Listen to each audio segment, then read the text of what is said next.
Good evening, everybody, and welcome to a new season in the Hybrid Simsport Road Series at the Tasman Racing League.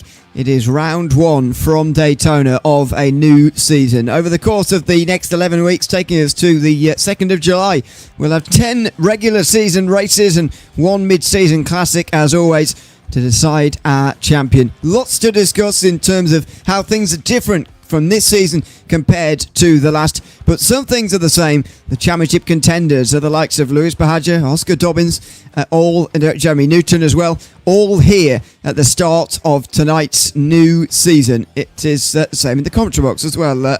Ewan O'Leary with John Wright and Boone Blake here as well, taking you through the action on this opening round of the season. Good to be back, John. Good to be back with the TRL Road Series, now the Hybrid Simsports Road Series, and thanks to them for coming on board. It's an iconic place to start a season, a very usual place to start the season actually for a sports car series. 30 laps around here at Daytona tonight. But the big talking point, the big excitement for me really coming into this new season, it's not only that TRL Road Series racing is back, of course we can be excited about that, but we've got GT3s not only on their own this season, but TCRs out there as well at the same time. What an exciting prospect that is for the new season. Indeed it is. Thank you very much, Ewan. Welcome in, folks. On a personal note, I just want to say as well, it's good to have Ewan back in the commentary box. He was a bit under the weather towards the end of last season. Fighting fit once again.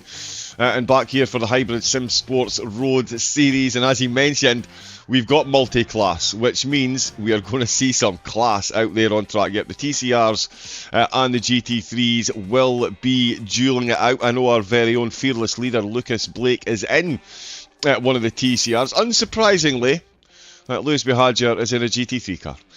Last season's triple champion, he won the Indies, the Ovals, and the Road. I know, folks, what a guy. But yeah, he is back to defend this season. And as Ewan said, we started the Ovals here at Daytona, and where better to start the Road Series, the 1950s classic that is this road course. It's quite the length, and we are going to see some pit stops and some drama along the way, Ewan. And the calendar itself does look particularly tasty this season as well. Yeah, a lot of returning racetracks from Season 2. Spa, notably, is at the beginning of the season again to have our second round of the season. We've got Adelaide on the board, Phillip Island, Atlanta, Monza Oval, Virginia, Le Mans, Red Bull Ring, Road America Bathurst in the season. So, lots of iconic racetracks to look forward to. Not too many changes, to be honest, in terms of the calendar from last season. I'm not going to go through and try and spot all the ones that are new and all the ones that are not, but remember some of the races from last season, especially Spa was early on in the season, for example. I remember the Adelaide racing as well, as a couple of other places, but yeah, it's another calendar that you'd expect from a sports car series, really, and that's what you want. Qualifying's just going towards a close, so I'll just bring you up to date briefly with the championship standings at the end of last season, just so we got a bit of an idea as to what to expect tonight. Lewis Bahadjer did come home with the championship in the end, 59 points over Oscar Dobbins, his margin. Jeremy Newton rounding off the top three. He got ahead of Matt Webber on the final day. Darren Justice was the final driver within the top five. Let's see where they are and all the rest with this first starting grid of the season. It's Lewis Bahadjer who takes that pole just over a tenth of a second in front of David Webb. Third place has gone to Bradley Austin, who's alongside Chris Fitzgerald, who is the first non-Porsche. It's a 1-2-3 lockout for the manufacturer. Jeremy Newton's next, back in the Lamborghini this season in front of Drew Collins, Matt Forgione and Jason Snedden on row 4, Tim Pattinson and Nicholas Crawford on the final spots inside the top 10. Nicholas Heath is the first Kiwi in the field, I believe. 11th place in front of Carl Douglas. Darren Justice and Stephen Scully then on row 7 in front of John Bates and Aaron Gilbert. Ben Christian and AJ Gilroy next. Fletcher Lawler and Daniel McMasters rounding out the top 20. Jay Stern and Greg Goodfellow are on row 11 in front of Jordan Rich, who's 23rd. The first of the TCRs in the season is Lucas Blake in that 24th position in the Hyundai. Then it is Terry Visser, who is in one of the Hondas. He's in 25th position as a TCR. Damien Coates, Patrick Robinson, Rob Tilley, Zach Valitstra, all in there as TCRs. Waiting to see how many of those further back who are actually going to start here, because nobody else set times. Matthew Searle's just come in to tell us he's registered as driver, we're not competing. For example, there may be some others as well. Joe De La Rosa, Aston Culf, Adam Culf, Oscar Dobbins, Brody Daft, Michael Sanders, Dave Carney. If all of them grid up, there will be 38 in the field for this race, but as I say, they're not all going to. As we know, gridding up almost complete on the back straight now. It's very, very busy, John. I mean, we expect to see this from an opening round of a season, to be honest. Very, very busy to get us underway, but it's going to make the run down towards turn one and indeed the whole race very interesting indeed. Yes, it is. Interesting indeed is somewhat of an understatement, Ewan. And we're already at the green lights, mate, so I'm going to let you take it away. Yep, it's the dangerous bank start and the standing. Oh no! Trouble already! And the reigning champion, Lewis Bahadjer, spun around. The start has gone disastrously, as you would expect from a bank start, to be honest, for Lewis Bahadjer. He qualified on the pole. He's already dropped all the way to the back. David Webb's got a black flag next to his name. Wonder whether he jumped the start or what's gone on there. True Collins, therefore, will assume effective race leader in second position. He's made up 4 places. Jason Stedler's made up 5. They're the ones who've made up good starts here, but for some of the others, they clearly didn't practice the standing starts on the banking, because for some of them it has gone disastrously wrong, and no surprise, there is a lap 1 safety car. Well, there we go, folks. Never let it be said, Daytona disappoints in any way, shape or form. Although if you're Lewis Buhagiar, I would say that is somewhat of a disappointing start he's had there. That's not even his car. There he is there, way down the field. So we're going to get a yellow flag. We're going to resort the order. I think that is the perfect time for an Eskimo Tech replay, if I can find them. Because here we go, there is Lewis Buhagiar. So straight off the start, he completely has no grip on the back end, and everyone just piles into the side of him. Yeah, that is a horror show start there for him. He just no grip whatsoever, Ewan. Yeah, I mean, it's not something you practice very often, a standing start from the banking. To be honest with you, I'm surprised that iRacing doesn't make them start just before the tri-oval on actual flat land. And B, that we're doing a standing start for. I know that rather unusually we do a standing start for our races, but I'm surprised that maybe they didn't make an exception for this one. But in any case, it's certainly created some drama, and David Webb now leads. Now I want to know whether, well, maybe we're not going to know, but I want to know whether David Webb jumped the start, whether it's something else, but he's got a black flag next to his name, and we're not going to be able to serve it at the moment because we're under safety car. Not sure whether you're allowed to serve it by going to the very back, but that wouldn't be advantageous. He'd rather keep it and could drive through, I suppose, when we go back green. But yeah, he's got a black flag to begin with as well, just to add to the drama of the start of this race. Let me try and be a bit clever here. So green flag, David Webb, TV.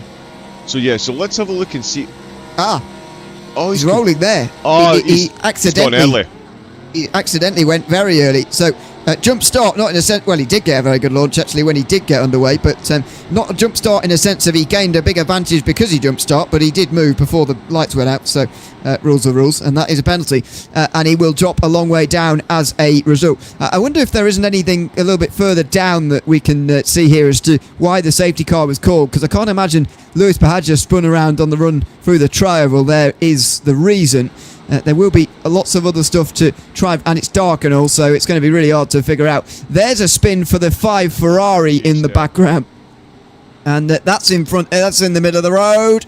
Here come the TCRs and the GT3s who didn't qualify very well. Well, that was a good job for everybody to avoid in there, but there was more of the lap 1 drama. Yep, Aaron Gilbert as well in his mighty Mercedes. I think he ends up, given. Oh, he's. So there we go, it's actually the send at McLaren that's the wrong way. But didn't actually have contact there, he just had to go particularly slow to get past Zach Vliestra as well. He's going around the outside. Oh no, sorry, he is pulling the inside line. Wow!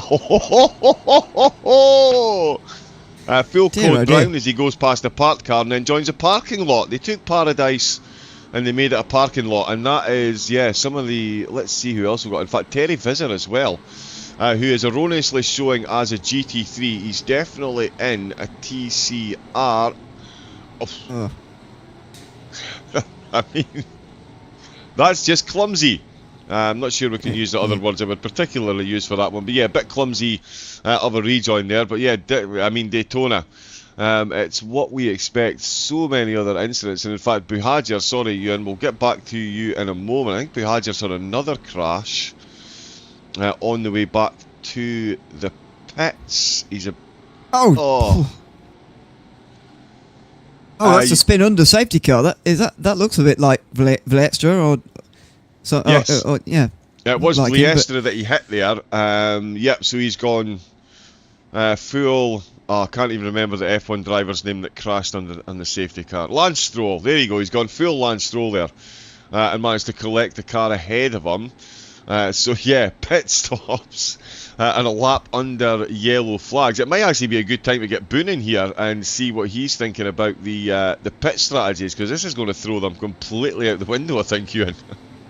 Yeah, it's absolutely is. Boone Blake joining us once again for the Hybrid Simsports Road Series this season. Boone, what do you make of that opening lap first of all, and what do you make of the strategy that's going to unfold now with roughly, well, more than half of them pitting actually? We're going to be left with what looks like about 10 on the racetrack having not stopped under this safety car.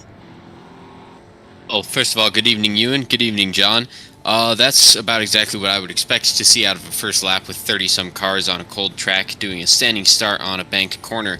But this really opens up the pit strategy. I think especially for the GT3 drivers, it seems like a lot of these drivers are seeing something that they like in terms of how much fuel they're going to need to get to the end. Fuel is going to be the deciding factor here, as usual in the GT3s, not tires. So I think what we're looking at here is a lot of drivers who are going to look to fuel up at this stop and potentially try to run long.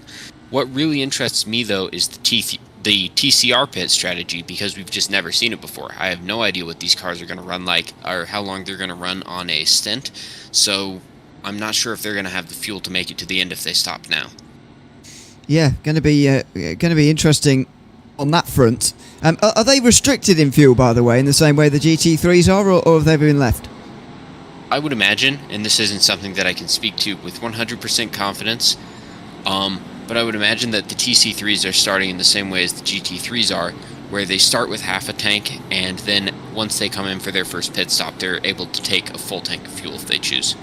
Okay, well, in that case, but I mean, I've seen a bit of TCR racing in the past, and they can go an awfully long way in a tank, so I would suggest that they probably can go to the end, but who knows. This restart's going to be very, very interesting, though, because we've got GT3 traffic behind some of the TCRs who've stayed out, like Zach Felicia, for example, and Patrick Robinson we caught a glimpse of not that long ago. What do you think we're going to see on this restart? Thankfully it's not a standing restart, obviously, but it is a rolling restart with traffic in amongst it. What do you make, by the way, of the traffic interactions that we're going to see this season that we didn't get last time round?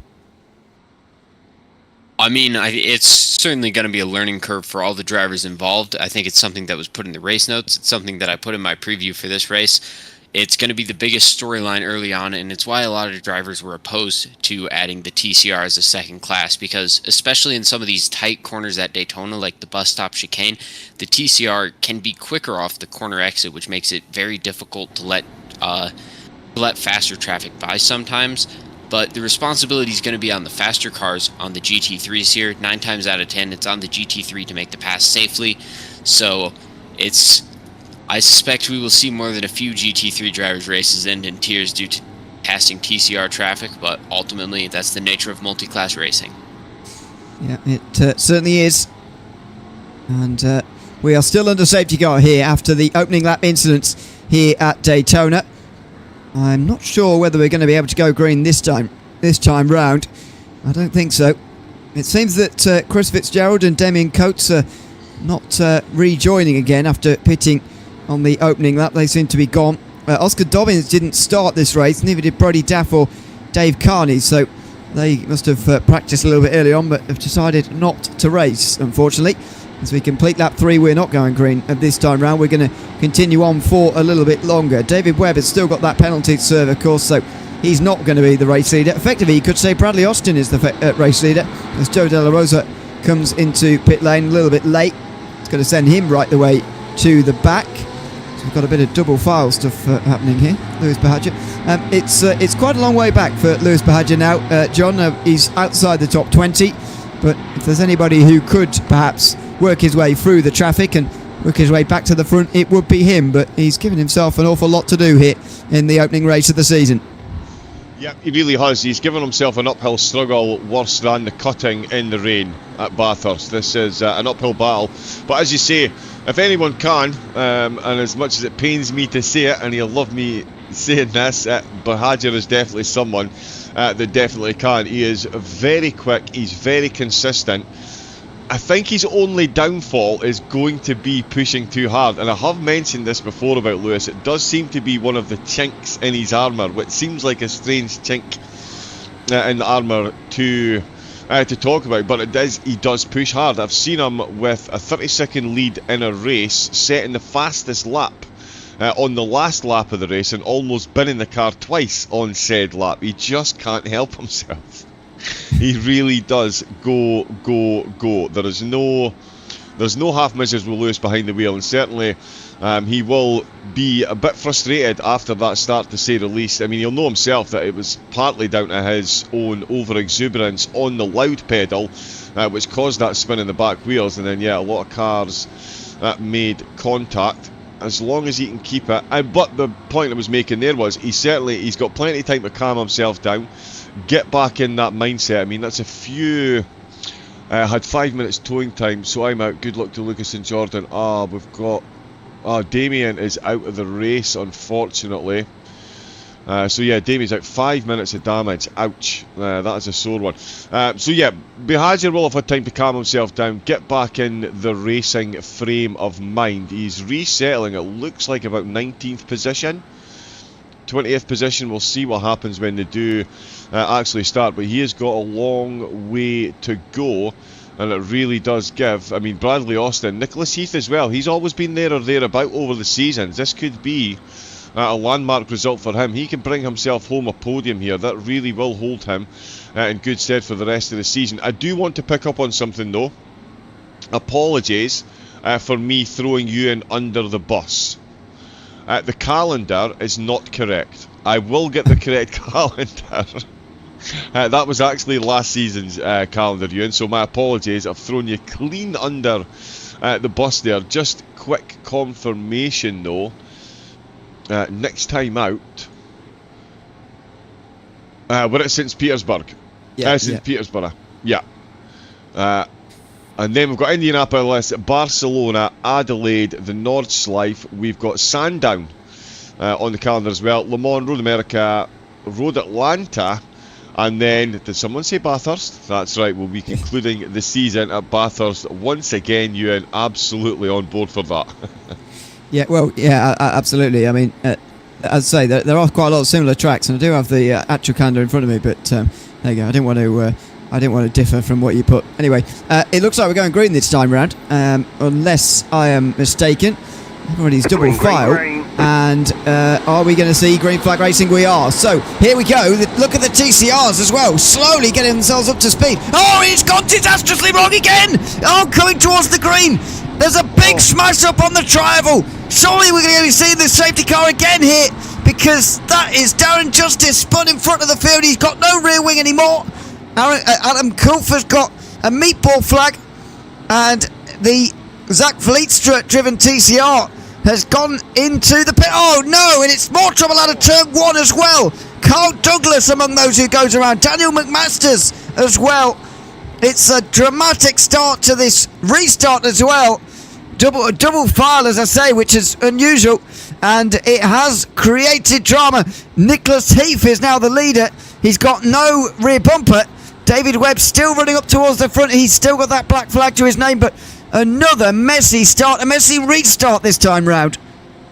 Yeah, the restart mirroring the start of the race, and as we've said there, I know we don't usually use this camera, but we can see just how much of the back of Heath's car he's missing, so it's no wonder Webb is leaving him absolutely standing. There's going to be no rear grip whatsoever on the back of that car. I am going to try and find us a replay which gives us a full clarity on what we've seen at the start. Oh, and he's going for the inside. Oh no! And the big dive down the inside from Fortune, who sends Nicholas Heath into the wall. David Webb's in there as well. John Bates overtakes them all, and he now leads coming out of the bus stop chicane. Patrick Robinson is still 7th in a TCR car. That's how dramatic and messy this first lap has been. I'm amazed we haven't got a safety car, by the way. They're coming up towards the start-finish line again. I'm absolutely amazed we're not seeing a second safety car of the day, because this has been something else on this restart lap. Bradley Austin into pit lane. Aaron Gilbert as well. David Webb finally into service penalty. That is quite extraordinary, that restarting lap there. Yeah, absolutely is. And all while that's been going on, that's Buhagiar now up to 7th position. So he's made up 12 positions in 8 corners.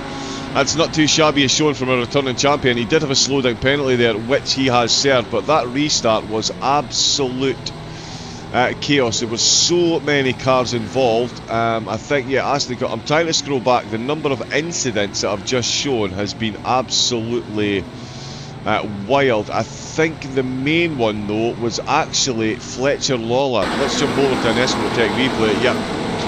Oh, so Fletcher's post got spun round and he just gets collected 16 ways from Sunday. The rear spoiler goes, comes back, and there's cars absolutely every place. As Ewan said, I'm pretty amazed that we haven't seen a yellow flag for that, considering the incident that we did see the yellow flag for. And that's how bad the Porsche is. Look, it's getting outgunned by a TCR into turn number 1. As there goes Lewis Buhagiar sailing through the middle. He can't believe his luck. I can't believe his luck. He's absolutely sailed through there. No problems whatsoever. Now, Greg Goodfellow was also involved in his Mercedes. He's on the outside line here. He just finds himself pulling. And apologies, we can't seem to get a wider camera angle at the moment, folks. Oh no, okay, so he's got an incident because he's basically seen what's going on ahead of him and just jammed on the brakes completely and thought, yep, having no piece of that action. Thank you very much. And Aston Culf, I believe. Oh, wrong place, wrong time, and then gets spun anyway. Oh my lord. Oh no. Wow. Yeah, that was the send at McLaren that he saw. So yeah, there was incidents left, right and centre. In fact, tell you what, let's keep going because yeah, Kyle Douglas had an incident in the pits actually as Jeremy Newton passed him, and also Daniel McMasters, one of the McLaren's unit. Oh, I mean, yeah, I'm amazed that it hasn't caused a second safety car, but there you go. We stay green. Meantime, Jason Snedden now leads in front of Stephen Scully and John Bates. I mean, none of these drivers qualified any higher than 8th. That was Snedden. The other two didn't even qualify inside the top 10. They're now 1, 2 and 3 in this race. Just shows you how chaotic it's been so far. Joe De La Rosa up the most places though. 22 places gained so far, and to be fair, if you just stay out of trouble, as it turns out, you can gain quite a lot of places very quickly in this race so far, based on what we've seen. This is Jay Stern applying the pressure to AJ Gilroy, but there's so few battles because of the amount of crashes that we saw. The field is so spread out. Yep, it is massively spread out at the moment, apart from these two, and of course Terry Vizzer and Zach Vliestra are actually battling away for the final podium position in the TCRs, but it's Jay Stern. He didn't have much luck yesterday in the ovals. That bad luck has continued again today, but he gets the run done down towards the bus stop chicane, and he does take himself at 7th position. He is following in the footsteps of Buhagiar, who's now up to 6th place. Big shout out to Patrick Robinson. He's managed to avoid everything that's going on. He's got his Audi TCR car up to 11th place overall. Again, just highlighting how much carnage there has been in the opening couple of laps. Terry Vizzer is the car that is looking to get himself onto the TCR podium. He is in a TCR despite being marked red, folks. We'll get that one fixed for next week. But at the moment, it is Robinson, Blake and Vliestra on the TCR podium. All three of them in the top 15. And it is Terry Vizzer, who's also in the top 15, looking to chase down and make himself an overtake as he settles into the slipstream. Thinks about going onto the outside line in his Honda Civic. It's Hyundai versus Honda, as here comes more of the GT3s going past them like they're absolutely standing still. But this is a good attempt by Vizzer around the outside here, Ewan, going into the infield section. It's got a long way round there, so Blitzster's going to hold on with the inside line pretty easily there. Still third place in the TCR category. Max Forgione getting a black flag from 4th position.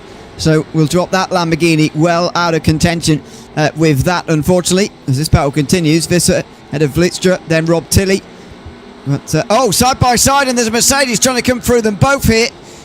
Not sure who it is. It's someone trying to unlap themselves, I think, based on what I can see at the moment. But this is the nightmare when you're a GT3, having two of those slower class cars going side by side in front of you. Yep, this is not the sandwich you want to be in the middle of. Oh, the liveries are now failing. That's a new one on me. Thank you very much, iRacing. Yeah, the Mercedes does make its way through, unlapping itself. I think it might be Culf. That was Aaron Gilbert there. Oh, Aaron Gilbert, right, okay, yeah, down in 29th position. So there we go. So yeah, Forgione picking up a drive-through. He's in the pit lane. David Webb has picked up a drive-through as well. Brodie Daff is out of the race. Matthew Serrell is, completely lost the cameras now. Yeah, so there is a few drivers that are out of the race. It automatically goes to that area 1. I don't know what's going on with that livery, but we'll crack on with that one. Forgione in the pit lane. Jason Snedden, though, is out in front by 2.5 seconds, Ewan. Never in his wildest dreams did he think he was taking a 2.5 second lead into lap number 10 at the start of this race. It just wasn't on the bucket list for today. No, I can't imagine he was expecting to be leading at all today. Certainly not so early on. Now, the thing to mention is that there are drivers in here who haven't stopped. Now, Snedden actually isn't one of them. He did stop and managed to make his way through the 10 odd cars in front of him on the opening lap of the restart, pretty much. But Stephen Scully is also stopped. Well, you see it on the left-hand side there. John Bates hasn't stopped, though. Neither has Max Forgione, although that's going to change, obviously. Patrick Robinson, the leader of the TCRs, hasn't stopped yet, and neither has Zach Valichka, so that effectively puts Lucas Blake as the class leader. About 4 odd seconds in front of Terry Visser, who is in second place. But there is the TCR class leader. As I say, I think they can go to the end from even stopping on lap number 2, but we will find out in 20 odd laps time. As I said, though, it's just spread out so much because of the chaos, really, that we've seen through these first laps of this race. Indeed, yeah, and it's played right into the hands of returning champion Lewis Buhagiar, who right on cue sets the fastest lap of the race with a 1:45.370. He's back up to 15th position. He was 20th at that restart, and it's an ill wind that blows nobody some good. Well, it looks like Lewis had the perfect amount of sail hoisted, because he has sailed his way through the field. He's been given an absolute gift with the incidents that's happened there, and he's at 3 seconds down on Jeremy Newton. Importantly, that gap is slightly growing. I think Buhagiar's going through traffic as we watch this battle on screen.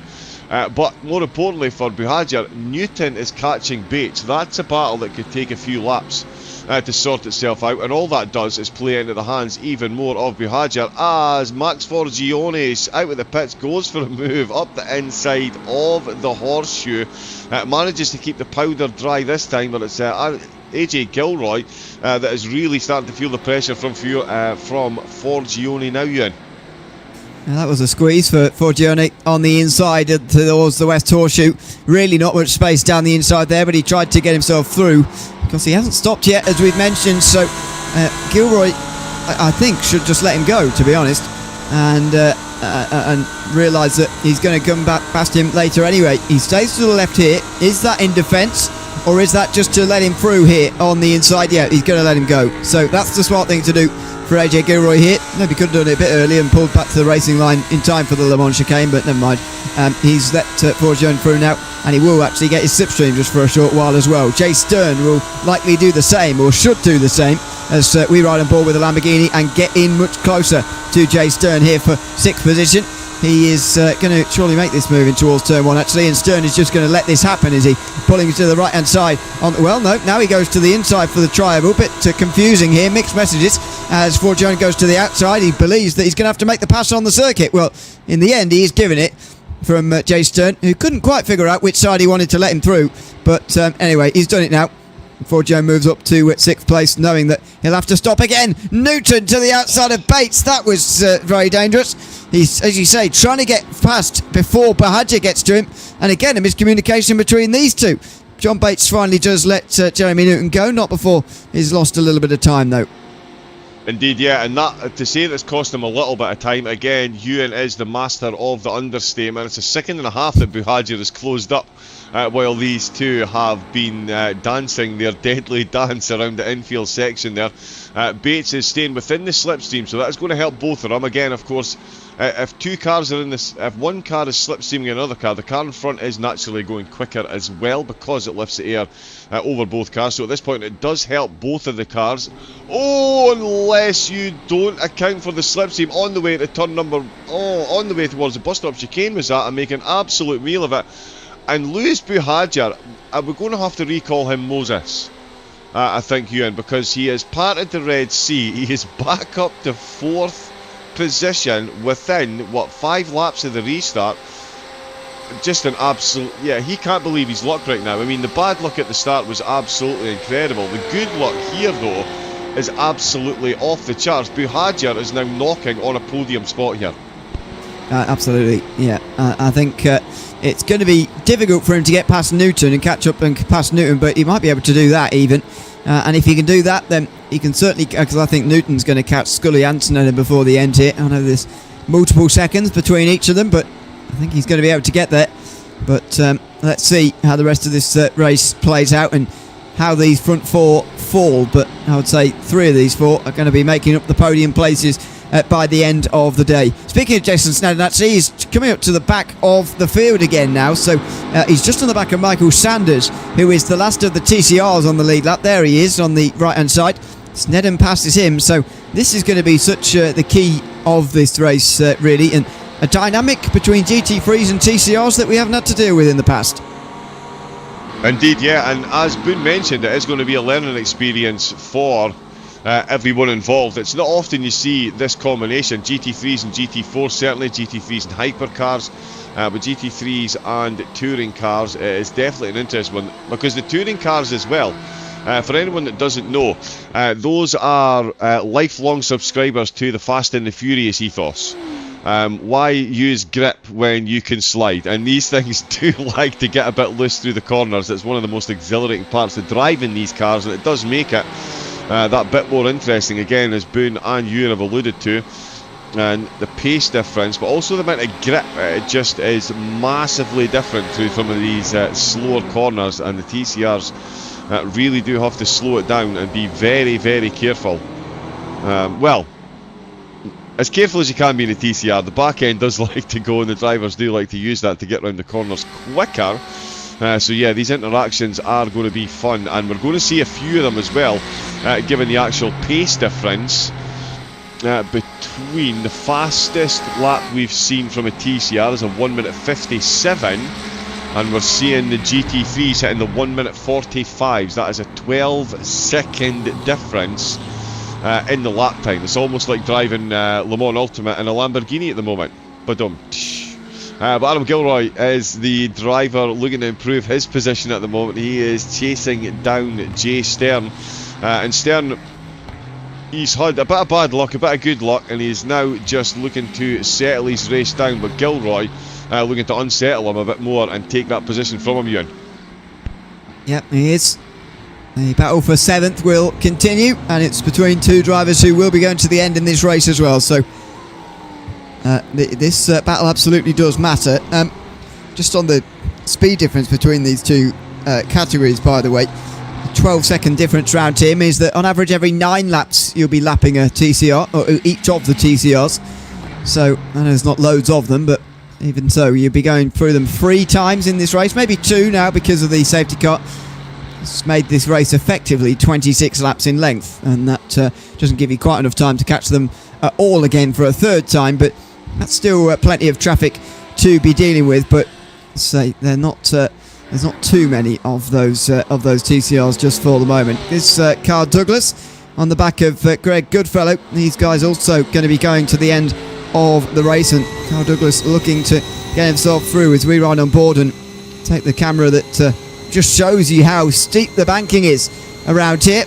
He's going to get into the slipstream, get to the inside in time for the Le Mans chicane, and there you go. I think Goodfellow was sort of receptive to that. He's already gained 11 places, to be honest, but Carl Douglas very much not given a hard time by Goodfellow there, and well, you can't really go side by side very easily through the chicane anyway, so deciding to stay out of it, and probably sensibly as well. Yeah, you need to know when to hold them, and you need to know when to fold them. To finish first, you must first finish. That's it. I've gone full Sage mode now. But yeah, that is absolutely a solid decision. The car going much quicker. Speaking of cars going much quicker, did someone say Lewis Buhagiar threatening for a podium? Yes, they did. The Porsche driver. Oh, he is going to be unbearable in the chat after the stream, folks, I can assure you. I've got to go and wash my hair as soon as it finishes. No, Lewis is a phenomenal guy. Absolutely love him. And he is looking to put the pressure on Newton. In fact, is he going to be up there? One of the skill sets that you need, Ewan, to be a great race driver is dealing with multi-class traffic and using it to your advantage, as we see the TCR get loose and wild and completely negate the conversation we were about to have. He's going to rejoin, but he's going to get absolutely blitzed past, and he's going to leave Buhagiar and Newton to scrap over that final podium position. That's the race leader in TCR, by the way, Lucas Blake, or will be the race leader, because Patrick Robinson is finally into the pit lane. Here comes Buhagiar, though, on the back of Jeremy Newton on the way towards turn number 1 here. This is a legitimate fight for third in this race, as we're about to hit half distance already. Buhagiar is on the outside line in towards turn 1. He's going to brake late, if possible. And yeah, right round the outside, gets it done. So difficult to do that on the brakes out there, but he just rips round the outside, gets past one of his big championship rivals from last season, and he's into the podium places again. He is indeed. Yep, that Porsche is a nimble little beast through the corners, and that was absolutely beautifully highlighted. Let's not underestimate, though, as Ewan mentioned there, the talent it took to get that done on the brakes. That is by no means an easy pass. Where are we going? Sorry, Jeremy Newton. Goodness me, I'm too busy looking at Stenning and Scully, but Jeremy Newton certainly didn't make it easy, but he didn't overlay pressure, because again, to finish first, you must first... bit of a snap at oversteer there from the back of the Porsche. Yeah, no, he's still running fine, but yeah, certainly he's going to have chances to come back up. We've still got another 15 laps to go, so plenty of time out there. We do have another overtake going on further down the field, and a battle going on. McMasters and Culf, they're both a change of 6 positions, 1 up, 1 down, and that might be about to swap back round again, as Culf in the full send at Simsport car is looking like he's about to go full send on his fellow McLaren driver here. Yeah, looks like it. These two both had trouble so far today. I don't know for sure. I think these two both had meatball flags. They've certainly had long pit stops and whatever. It's put them a long way down the back end of the field. But officially on half distance, Jason Snedden begins lap 16. We'll bring Boone Blake back in at this point. Boone, it's been a very chaotic first half of this race. What did you make of that restart, first of all? That was quite some time ago now, but we were personally surprised that there wasn't a safety car called after that. After what we saw on that restart. Well, I think the reason there wasn't a safety car called is just everyone was able to get, I guess, down off the apron, a little bit out of the way of the racing line. To be honest with you, I was also surprised that there was not a safety car called there, but we've made it through now, and this race has really sort of started to settle into a rhythm. So the way I'm starting to feel at this point, Ewan and John, is that those drivers, especially in GT3s, who chose not to take their pit stops earlier when the whole field came in under yellow, have really sort of missed the boat here. And we've already seen a couple come in. We've seen Max Forgione, I believe, come in to make his final pit stop. I believe Drew Collins as well has been in to make his final pit stop. But you're making green flag pit stops at this point, and it's all as we've got, looks like Adam Kolf getting into the back of Drew McMasters there a little bit. They're going to get through all right, but it's really looking like the majority, about 2/3 of the GT3 field, who chose to take their pit stops early on. That was the right strategy. Yeah, it does seem like that, and we've seen safety cars in the past in this series, time and again, in fact, especially early on, and it does seem that almost always the right strategy is to come in straight away and use that safety car to make the only pit stop of the day. Obviously, if there isn't a safety car, then they do make them in the second half of the race, just past half distance, really, for the most part. But is that a recommendation we could probably extend to the rest of the season now? You know, if there is a safety car, it's probably worth your time coming into the pit lane and getting the fuel to go to the end of the race. Oh yeah, as a general rule, I'd say for sure, if you can take fuel to get to the end of the race and you have an opportunity to come in under yellow, that's, I think, something that you should always do, because it's just, you never want to sit around waiting for another safety car to come out, because that's how you get yourself in a position. Okay, as we've got Kolf again running a little wide on the brakes. Again, they get through it, but Kolf having a little bit of trouble corralling this McLaren under braking. As I was saying though, Ewan, I think you just never want to be you never want to put yourself in the position where you have to wait around for another safety car. You don't want luck to have to come to you. You want to create your own luck, and the way to do that is to take advantage of the safety car when you have it. Oh yeah, indeed. And it turns out, as it looks like, there's not going to be another one in this race, as Greg Goodfellow makes a pass on one of those TCRs. Tim Pattinson not that far behind in this battle for 11th position. And what have you made of the traffic dynamics so far? I actually think on that restart, what contributed to a lot of the chaos was the fact that there were TCRs in front of GT3s, and I don't think there's anything wrong with that. It just makes everybody, or needs everybody, to focus in a little bit more and make sure that they don't all pile in to an incident as Pattinson gets down the inside and through for 11th place. What have you made of the GT3 TCR traffic so far? Something we haven't seen until this season. Well, I think our TCR drivers have all done a great job so far, first of all, keeping themselves safe and out of the way. I haven't seen anything egregious from any of them, but I do think that the traffic definitely plays a part. It's never going to be fully out of your mind when you're driving a GT3 and there's TCRs in front of you. There's always going to be a part of your brain that's thinking about it, and that means you're not focusing on something else. So it's always going to add a layer of risk and an extra dimension to those restarts, especially coming out of the safety car when the pack's all bunched up like that. But I think that our drivers have done a pretty good job of navigating it. We've seen a couple occasions. I believe earlier, Lucas Blake, when Lewis Buhadra was coming through on Jeremy Newton, we saw Lucas just bail out completely at the bus stop and take a very wide line. Didn't want anything to do with that GT3 battle. So far, I think it's been good.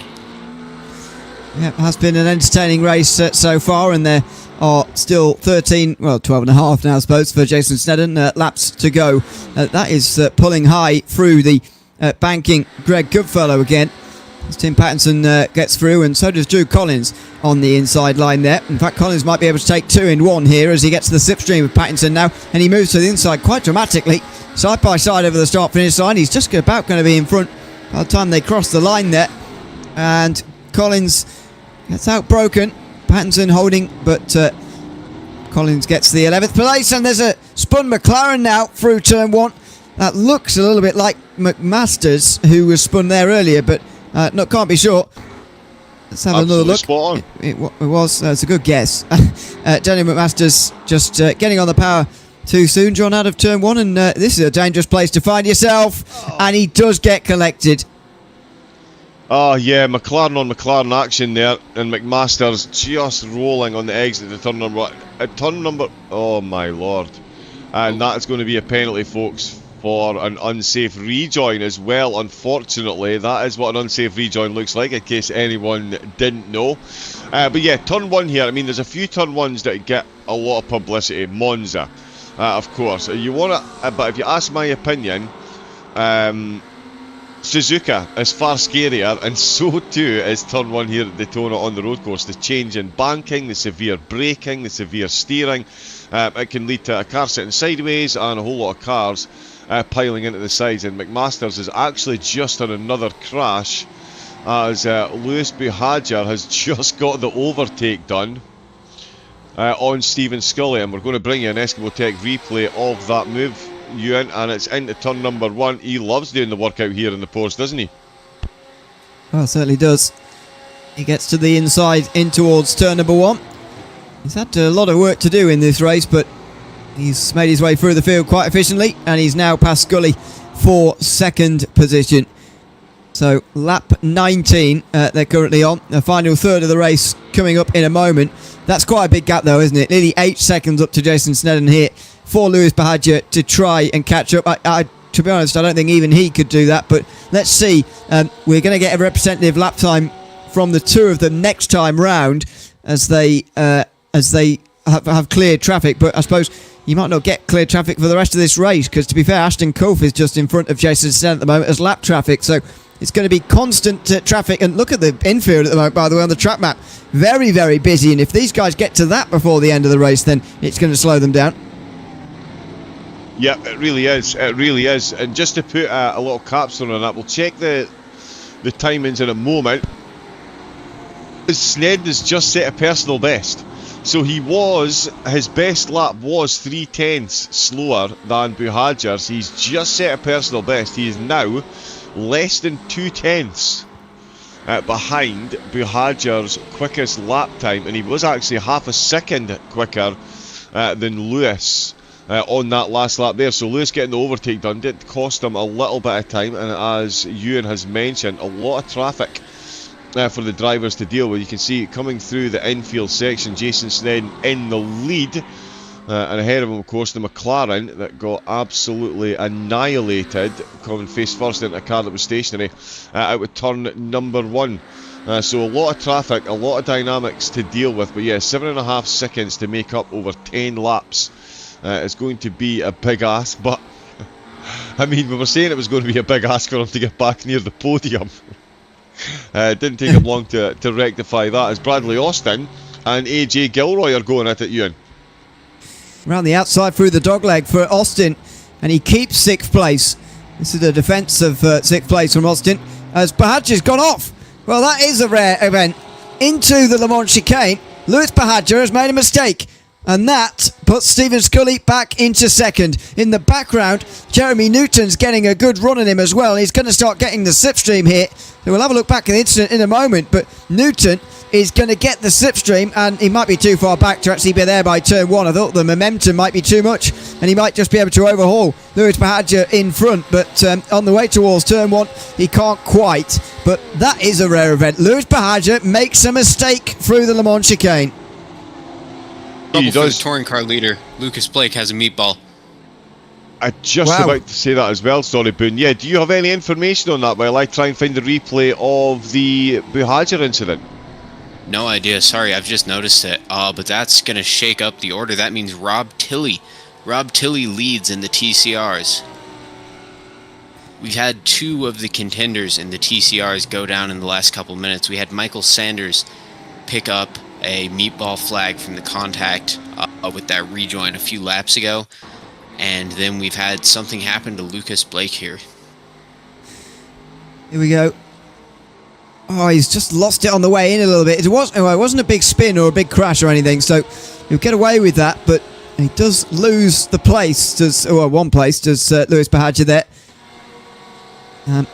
And Jeremy Newton will be sensing an opportunity as well. But as you say, Boone, it's been a very dramatic race in TCR. We probably should just touch on that a little bit again, because so many of the TCRs have had long damage repairs to undertake, even in the last few moments. As you say, Bradley Austin, meantime, is going for a spin, so AJ Gilroy finally gets past him. But yeah, let's just touch on TCR for a moment. Rob Tilley leads by 6.5 seconds in front of Patrick Robinson. Zach Vlietstra is the only other TCR I can see. Terry Visser's leading rather. The colours confusing me. Rob Tilley then. Next is Patrick Robinson, then Zach Vlietstra. But Lucas Blake and Michael Sanders, both with meatballs picked up in the last couple of moments, seemingly out of this race. Certainly out of contention, it seems, Boone. It's been a dramatic TCR race down the back of the field. It has, and my apologies there. It is, in fact, Terry Visser leading on the touring car front, not Rob Tilley. I fell victim to the miscolored graphic there on that one. But this makes the touring car podium really just come down to these 4 drivers. Visser, Tilley, Robinson, and Vlietstra, I believe, are the only drivers who haven't sustained essentially race-ending damage in the touring car class. So it's been a difficult start here as both Lucas Blake and Michael Sanders go by the wayside in the late going. And especially, obviously, I feel for Lucas here. He had that on lock. He was cruising to the touring car win before whatever incident happened here, so it's a tough day at the office. Yeah, shame to see, but always going to happen in a multi-class race. That's Greg Goodfellow stopped just coming out the Le Mans chicane, by the way. So I wonder whether he's been in the wall, because that is a very easy mistake to make, spinning on the way out and hitting the wall out here. And Scully just skips past one of those TCRs on the way towards the Le Mans chicane, and yeah, that's going to slow down Bahadja through the chicane.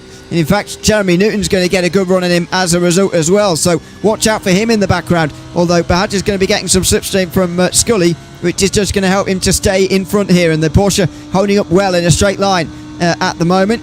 Lamborghini not able to get too close. In fact, they're both gaining on Scully at the moment, but Newton not able to get close enough for a move on Bahadja. It's 3 for second place here, John, and Stephen Scully is under big pressure from 2 championship contenders from last season crawling all the back of him with 8 laps to go.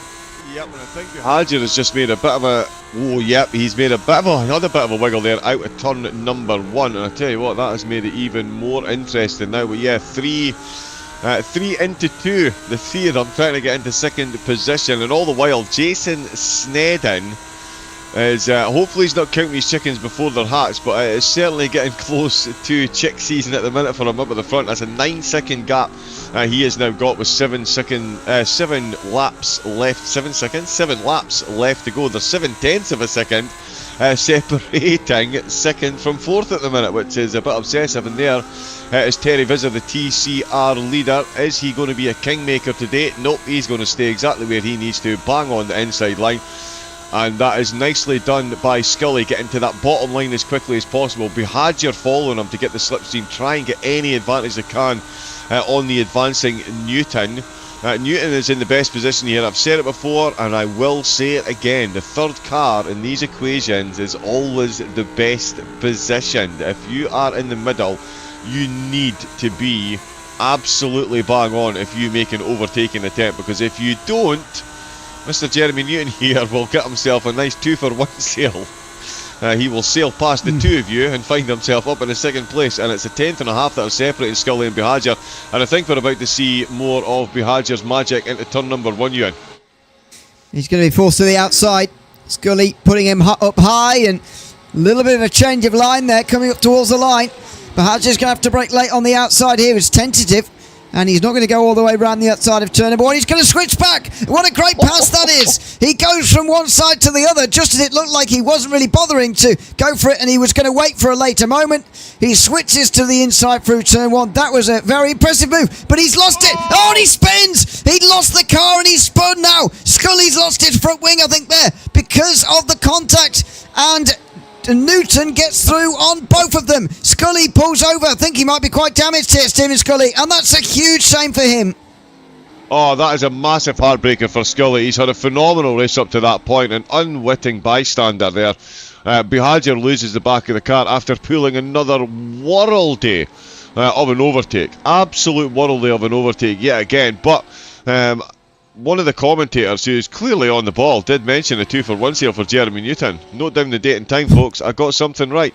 Newton did sail on through there. Bahadja and Scully, the slightest... Oh, and Scully's having an absolute nightmare. We're going to jump out of cockpit cam. He's got no steering whatsoever. No, and he's got to be careful. Oh, God. He's got people coming past him here at a very high rate of speed, and he's got to make sure that he doesn't crash into them. He's got rear suspension damage. He's going all over the road. Oh, my word. He's got to get below the apron here and off the racetrack, because this is extremely dangerous at the moment. He's got somebody tearing up. He's taking the racetrack for some reason. Why is he doing this? I'm not sure. Oh, my word. Just go off the track. He's going to cause a crash if he's not careful. I mean, he should be on the apron here, but he's trying to go on the banking. He's got rear suspension damage, which is incredibly difficult to steer out of. Predictably, thankfully, there's only TCRs behind now, because I'll say thankfully, because they're less likely to catch him before he comes into pit lane. He's still 4th place, by the way, despite all the time lost. Still 4th place, and now he can finally get in the pit lane. So we've survived a very dangerous moment there. But look at this. Jeremy Newton versus Lewis Bahadja. Going to bring Boone Blake back into it with 5 laps still to go here, Boone. I mean, this is a battle between 2 championship contenders from last season, and they could be 2 of the big contenders for this season as well. But how great to have them fighting towards the end of race 1, in round 1 of our season. Yeah, this is the good stuff right here. We've got Lewis Bahadja, the reigning champion. We've got Jeremy Newton, the man who finished 2nd in the Pro Division last season, actually averaged 4 points per race more than Lewis did. He only made 8 starts last season. So this is very much an even battle. Two drivers, the championship could go either way here. But arguably our number 1 and number 2 contenders this season. So this for Jeremy Newton is a real test of skill against the reigning champion as Lewis Bahadja goes by this time into the bus stop. We'll see if Jeremy has something for him on the exit, or if Lewis is going to be able to pull away here with 2nd place. But the big story here, Jason Sneddon, all this battling behind him, and Jason is now 10 seconds up the road. He's just going to be in bring it home mode the rest of the time, Ewan. Yeah, indeed. Still could be a good finish here. Good gap for Sneddon. I mean, what have you made of his speed, or what can we learn from his speed here for Jason Sneddon? Because actually, we haven't seen him round very many others so far today. He only did 4 races last season as well. No race victories to his name. 2 top 5s in 4 starts. But what do you make of his speed here? Is this maybe indicating that he could join the likes of Bahadja and Newton for championship contention this season, if of course he does more races than last season? Oh, certainly, and I don't mean to, I don't mean to brag myself, but I've had my eye on Jason for a while. He, I believe, managed a pole position on his Tasman Racing League debut, and since then he's been unlucky with a part-time schedule. He hasn't run all the races, so he hasn't had as many opportunities to win, and when he does, he's been in a lot of just unlucky situations all the way around. So it's great to see it all finally come together for Jason. He's had the pace to win races before. And I think if he's going to run a full-time schedule and if he can put races like this together, why can't it be him? Well, absolutely. We'll hopefully get to ask him about it all in post-race interviews in a moment. But he's still got to complete the final 4 laps here in a moment. Somebody asking in the YouTube chat whether there is damage to the front end of Jeremy Newton's car. Was it he who lost his front bumper in the contact earlier? I'm finding it hard to tell with the livery on that Lamborghini and the fact it's dark. Can you see anything, John? I can't see any damage on that front end at the minute for Newton. He doesn't seem to have the pace quite of Bahadja, but I think that was the case earlier as well. Yeah, I think that was. Oh, now, yes, he does. Look at that. I can confirm that is not what the front end of that car should look like. Yeah, a little bit of a wiggle there, so I think there is a bit of a dent. Is there a dent centre? I mean, barely. Yeah, barely, yeah. That will affect the aerodynamics, to be fair, and it does seem to be giving him a little bit of instability when he's steering. It definitely doesn't look like a lot, but in these cars it doesn't always have to be. Max Forgione, actually, a quick shout out to him. He's had a black flag and he's got himself back up to 7th place, so he's quick. And just to confirm something that you were questioning there, you in the speed of Jason Sneddon up at the front, his fastest lap is a 1 minute 45.56. Jeremy Newton's fastest lap was a 1:45.32. Bahadja has just smoked them both. He's just done a 1 minute 44.95.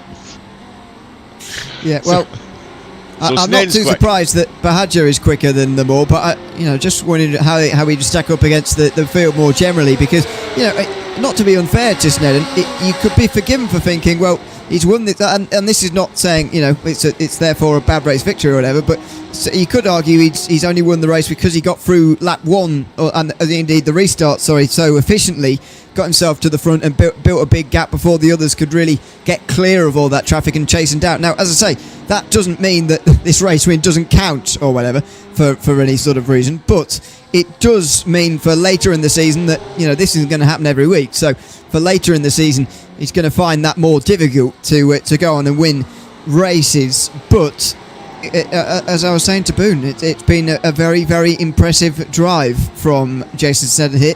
He takes the line again, 3 laps to go, and it could be a quite brilliant race victory to start off the season for him in just a few moments' time.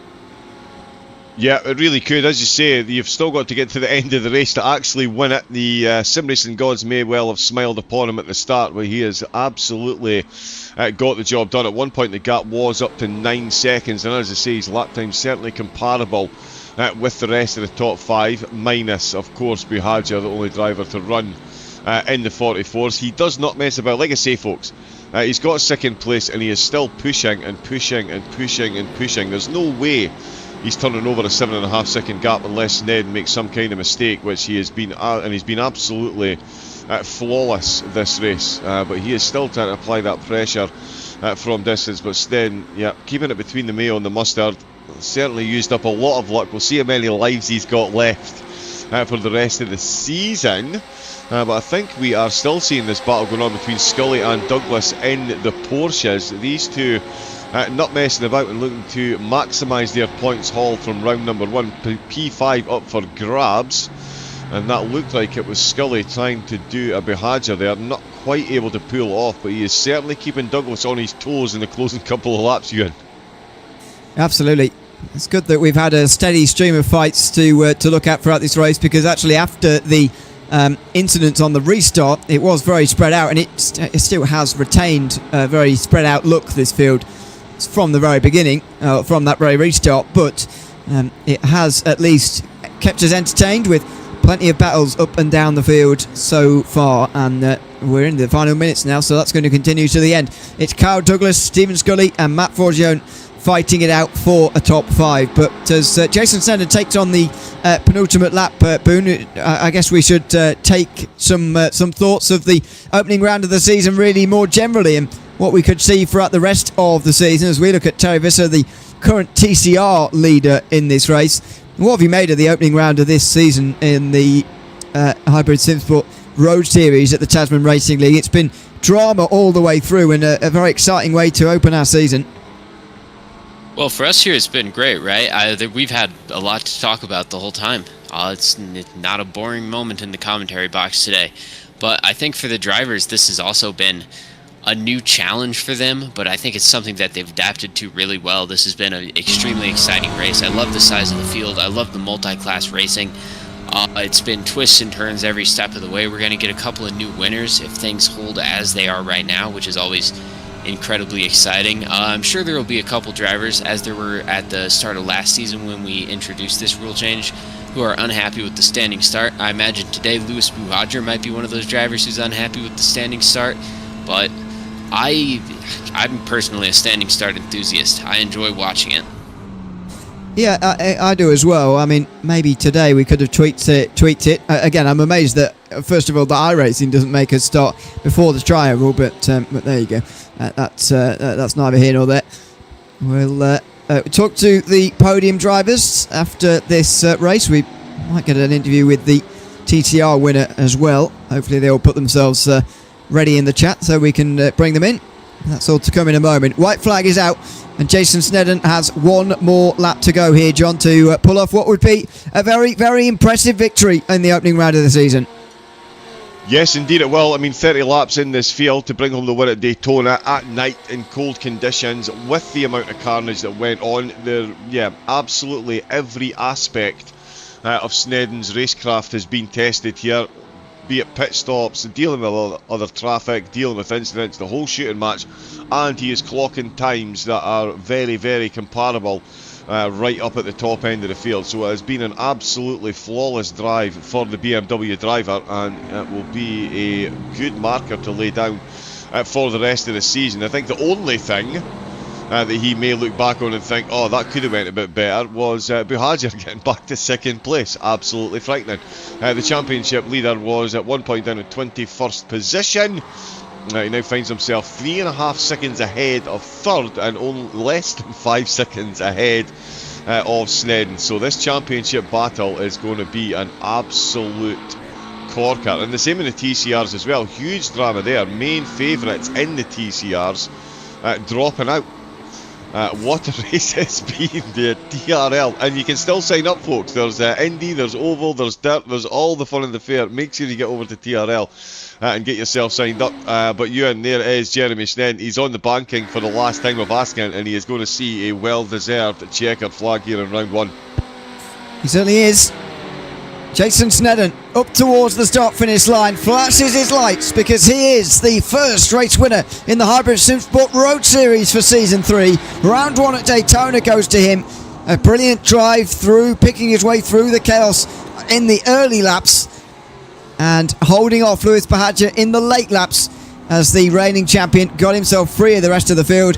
And to be fair, his championship defence gets off to a decent start over the course of this season. I'm sure he'll have better races though. Terry Visser actually manages to get a lap ahead of the other TCRs, so it'll be a long time since we see him crowned the winner. But the battle for fifth is going to go on right to the end. Scully and Forgione go very close and they make contact. Forgione tried to get past Scully there on the last run through the Le Mans chicane. That was silly from Scully there as one of the Porsches coming through. He just drove straight into him, and now he's taken somebody else out. Drew Collins is involved. Jay Stern gets through on all of them, That was all very silly coming into the Le Mans chicane. First of all, the incident itself, but then Scully sort of driving into somebody there. And Drew Collins, the one who's been most affected. Look at this. He's barely going to get this car to the finish line. I think he's got bodywork. Oh no, his front right wheel, you can see there, is about to come bouncing off. Yeah, that is a silly and unfortunate ending there, folks. That is not what you like to see. That was a terrible rejoin. I'm not sure it was the best overtake attempt, to be fair. We didn't get a look at that, but certainly there's going to be cars limping over the line there. Has Fizzar taken the checker flag? Not quite. He is about to come round the final corner. He is going to take the checker flag, hopefully unperturbed by everything else in there. What a time to teleport in and out the server. It's all happening. Patrick Robinson did take second, but Rob Tilley, let's go. Video maker extraordinaire, taking the top spot. All action, all the time, all the way from the start to the finish. You in TRL and Daytona. They never disappoint. No, absolutely. It's a great start to the season, and we'll have a look at the race results in just a second. At the end of tonight, it is Jason Snedden who takes the victory. 4.5 seconds is what he's credited with in the end. Lewis Bahadja there in second, and Jeremy Newton joining in on the podium. Bradley Austin was fourth place, ahead of Carl Douglas. In the end, who held on in that fight. Jay Stern ended up in sixth place, gaining place at the end. Matt Forgione dropping to seventh. AJ Gilroy, Stephen Scully and Nicholas Heath rounding off the top 10. Drew Collins ends up finishing on the lead lap, just about in 11th place in the end there. Despite the contact on the last lap, Aston Kulf was the first driver, one lap down in front of Nicholas Crawford, Greg Goodfellow, Ben Christian, the top 15. John Bates next ahead of Fletcher Lawler, David Webb, Darren Justice and Aaron Gilbert rounding off the top 20. Adam Kulf was next in front of Terry Visser, who's taken the TCR win today. Patrick Robinson second, Rob Tilley in third. Lucas Blake is 25th overall, and here we get some guys who are a few more laps down, like Zach Flitztra and Jordan Rich, Michael Sanders, Daniel McMaster, Joe De La Rosa running out the top 30. Tim Pattinson as well didn't get to the finish. Chris Fitzgerald likewise, and then down the bottom there, the non-finishers, or the non-starters I should say, from today's race. Let's have a chat, shall we, first of all, to the overall race winner tonight, Jason Snedden, who joins us now in the commentary box. Jason, welcome in. Good to have you with us, and congratulations on taking the first race victory of the season. Tell us about the early laps, because that's what really made or broke a lot of races today, and it certainly made yours. How was it picking your way through the start and restart there tonight? The start was absolutely wild. I actually didn't think I was actually going to get through it. It's very confronting as soon as you see all the cars in front of you spinning and coming back onto the track. So my whole stint was with left front damage, unfortunately, and I had trouble turning right. So coming through the bus stop, it was 50-50 if I was going to make it through or hit a wall if I didn't slow down enough. So very, very chaos to start with. It certainly was, but it effectively gave you a platform to go on and win, which you eventually did here at Daytona tonight. Tell us about what your aspirations are for the season, because last season we saw you in 4 races, but if we see you in more, then who knows what can happen this season. What are your expectations and hopes for this season upcoming? I'm really hoping to get an actually top 3 this season with a bit of luck. I've just started driving the BMW and I'm loving the feel of it at the moment. Very smooth, and it is actually quite quick, giving the new bop as well. Well, congratulations on taking the race victory here tonight at Daytona so brilliantly, and thanks for chatting to us at the end of the race as well tonight. Thank you. Have a good one. I just want to give a quick shout out to the bloke that done my graphics. Absolute legend. I got to try and remember the name. I think it's RSW Graphics. Absolute legend again. Thanks, guys. Thanks very much. That is Jason Snedden, the winner tonight from Daytona. in GT3 and overall. Let's stay with GT3 and do the guys on the overall podium first. Lewis Bahadja in second place tonight as part of the start of his championship defence. Lewis, welcome in and congratulations on a second place finish. But well, I guess the story's the same for everybody. The starts for you were not as ideal. You qualified on the pole, of course, but it unravelled very, very quickly from there. What were you thinking after that initial start of the race that we saw there? Yeah, it was a difficult start to the race. Obviously started on pole and got not a very good start, and then spun around again on the restart. So just to come back through the field and finish second, I'm pretty wrapped with. It was after the first couple laps there, it was actually a really fun race, passing a few cars and made a few mistakes along the way. That's just from the damage. Obviously I was really loose in the rear because, well, you can see it on the broadcast there, the rear bar's really bent. So, but yeah, no, I actually really enjoyed it after the first 5 laps. Again, aspirations for the season. I mean, how difficult do you think it is going to be to hold on to and defend your championship this season with the new season, with the TCRs out there as well, and everything going on this season? I think the TCR is an absolute great addition. They didn't cause any dramas at all. It was all us silly GT3 drivers that are all crashing into each other. But competition like Jace and obviously Jeremy, they're all really good drivers, and there's also a lot that got tangled up in some mess at the start. So yeah, I'm sure there's a lot of really fast people out there. It's not going to be easy, but we'll try our best.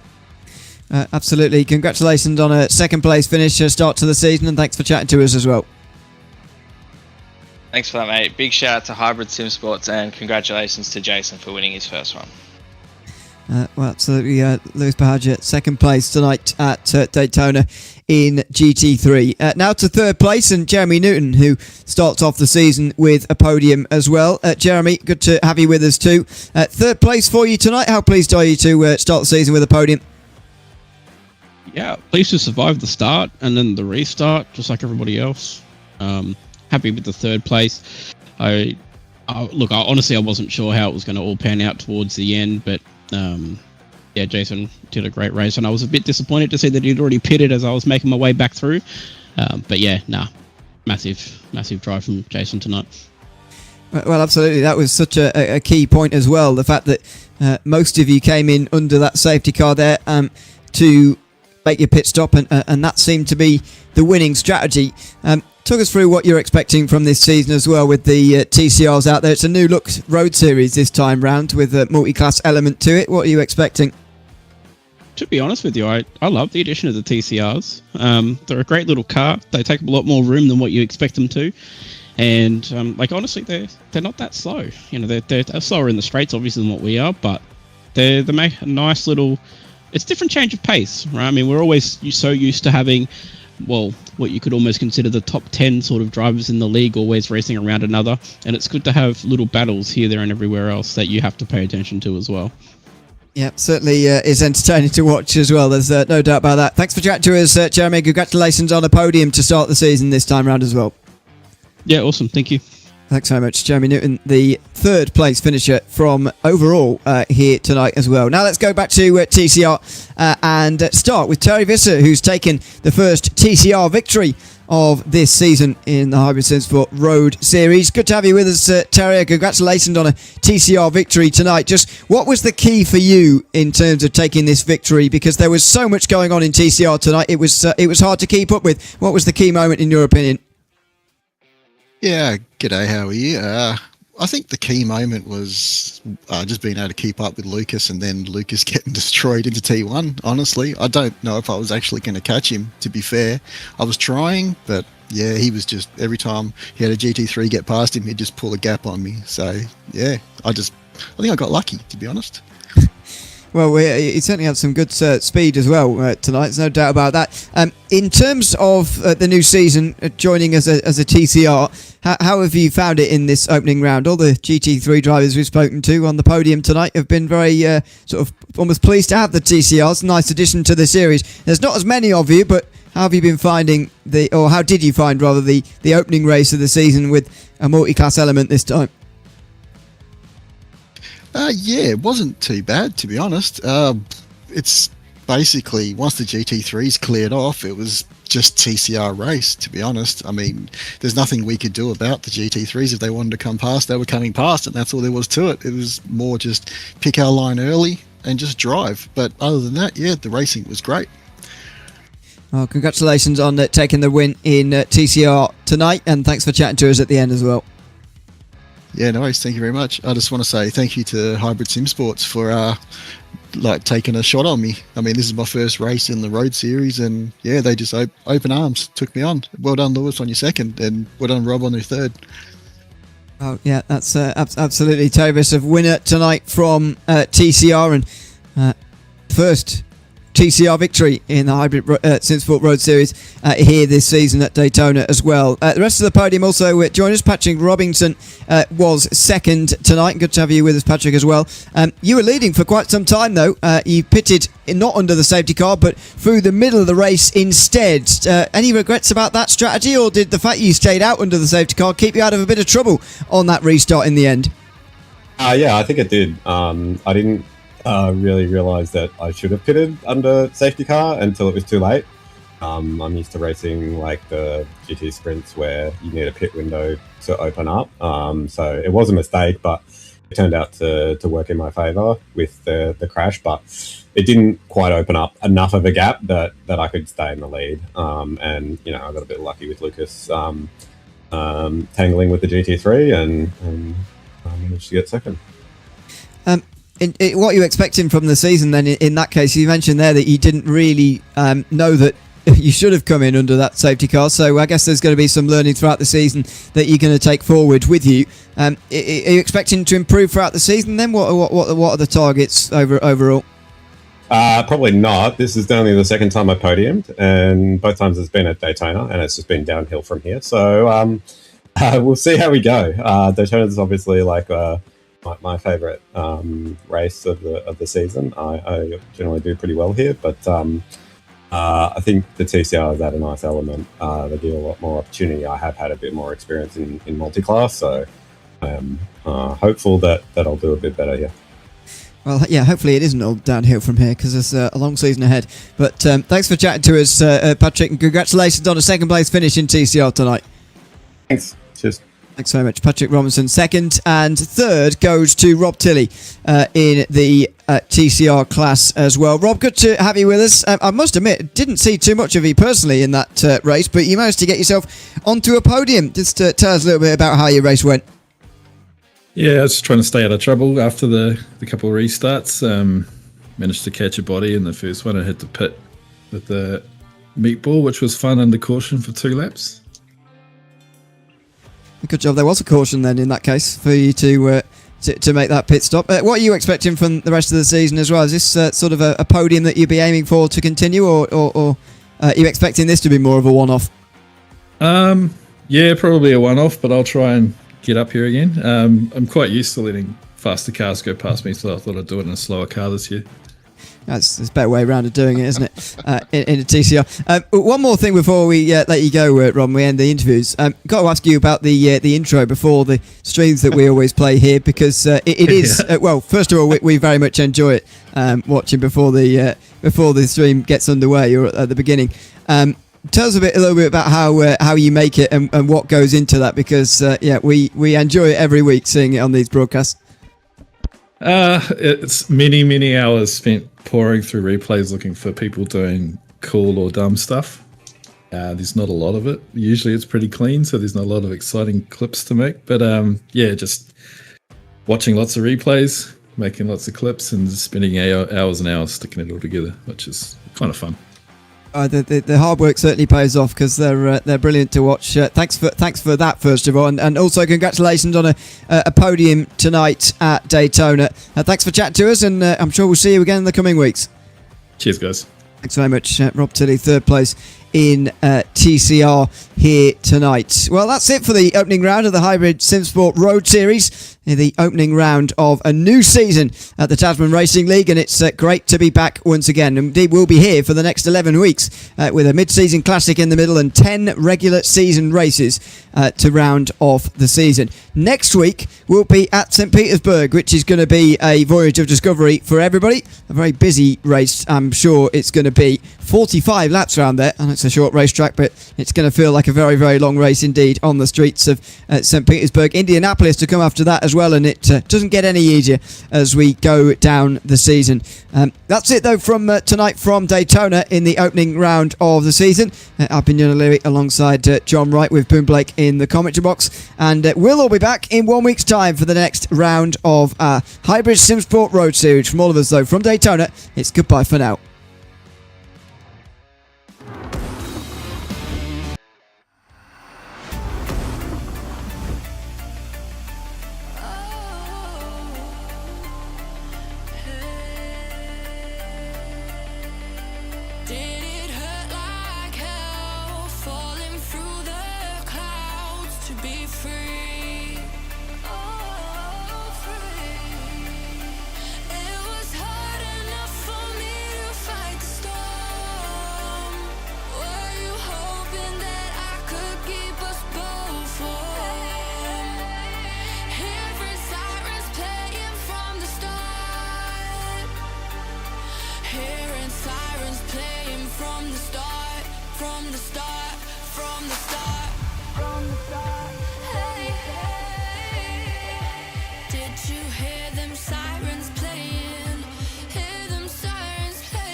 Sirens playing from the start, from the start, from the start.